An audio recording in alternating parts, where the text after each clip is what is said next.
but he's been defending Israel, and he's been very loudly attacking anti-Semitism in certain places. And so there's a tendency for Jews, and especially Jews of a certain social class, to say he's good for us, he's good for the Jews. This technique of dehumanization, it should scare the hell out of Jews, not just because we might not have power, but because it's so awful. We should beware of the temptation to dehumanize people who might be convenient enemies of ours right now. In mentioning Trump and the permissiveness of that climate of anti-Semitism, whether it goes back to Nick Fuentes or Kanye West being received at Mar-a-Lago, or the kind of transactional selective outrage that Trump seems to have practiced. You wrote in the New York Times last month that when Trump was pledging during the election, I promise to you, to Jewish Americans, I will be your defender, your protector, the best friend Jewish Americans ever had in the White House. This is only when it suits him, when Yeah. it's some benefit to him. Yeah. I mean, and then just that's followed by, saying that they're going to, what was the phrase, that we're going to revoke Chuck Schumer's Jew card, that they're, he's not going to be Jewish anymore because he's an enemy of the administration. And I think that that transactional dimension of Trump's anti-Semitism is very important for Jews to recognize, because on the one hand, it might seem like, well, here's a strong guy defending Israel for, well, it's up until now, right? And, we'll see what happens with the recent forays into the Gulf states. But he's been defending Israel, and he's been very loudly attacking anti-Semitism in certain places. And so there's a tendency for Jews, and especially Jews of a certain social class, who also will get a tax break like other people in that class, to say he's good for us, he's good for the Jews.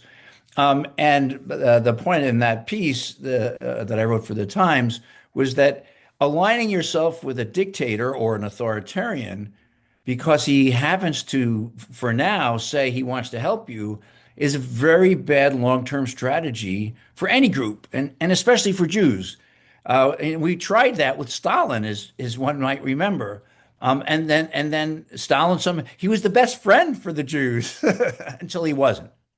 And so what we have to recognize as Jews is the best defense against anti-Semitism is equality before the law. The best defense against anti-Semitism is to call it out when you see it, to talk about why it's pernicious, why it's a form of bigotry and hate, and why it's unacceptable. And this has become more challenging in an atmosphere where there are so many people outraged by Israel's behavior. And it's more challenging, but as it's also more important because we can't identify criticism of the Netanyahu government or of the Israeli Defense Forces with anti-Semitism generally. And there's a tendency to do that for many people, for some Jews who are supporters of Israel, and for non-Jews who, for other reasons, want to see Palestinian rights never exercised. Hi, I'm Janice, and I am co-founder of Jews United for Democracy and Justice, as well as the America at a Crossroads weekly virtual town hall series. If you like this video, don't just watch. Head over to our website where you can subscribe for early access to new programs, see our upcoming schedules, and participate in our weekly live streams. You can also connect directly with our guests live on Zoom. Head over to JewsUnitedForDemocracy.org. Thanks for watching. You also quoted in your New York Times column the political writer Masha Gessen warning that a country that has pushed one group out of its political community will eventually push out others. I think, isn't that the Niemöller poem that Yes. came for the Jews or the labor unions, and there was no one left to stick up for me. So why are there not more red flags, as you say, where there's a sense that people are taking Trump at his words, that he's the biggest fighter against anti-Semitism there ever was? Well, it's interesting. I quoted that from Masha Gessen, and because I have a wonderful editor at the New York Times, but they had to truncate that quote, and it did distort her view a little bit. It's the Niemöller poem, but Masha Gessen's point was you should object to these things not because they're going to come for you. You should object to these things because they're wrong. I mean, even if they don't come for you, you should object to them coming for Palestinian activists and throwing them in jail for op-ed pieces, not because they may come for you, but because it's wrong. They may come for you later too, but it doesn't have to be selfish motives. It's wrong to arrest somebody because they wrote an op-ed in the student newspaper.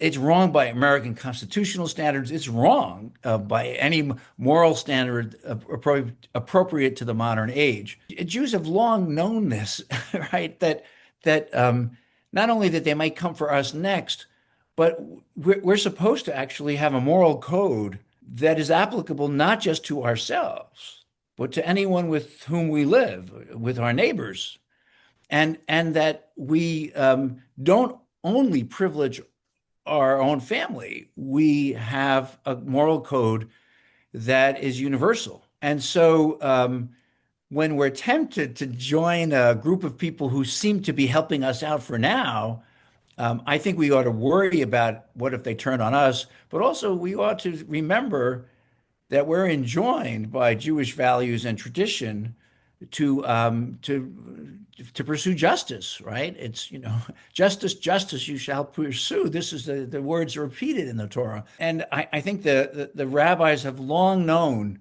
that the cultivation of moral judgment isn't just to protect our own kind. It's a good in itself. And I think that this is very much against the current administration, which says things like people take care of their own. That's why immigration is such a fraud issue for the Trump administration.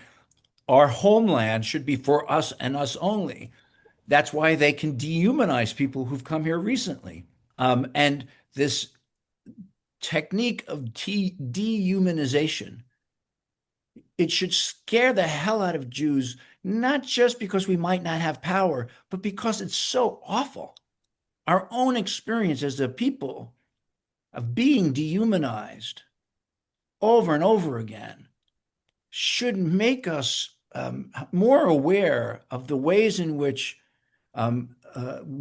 Jews and others dehumanize people in order to take their land or in order to win a battle or for other political reasons.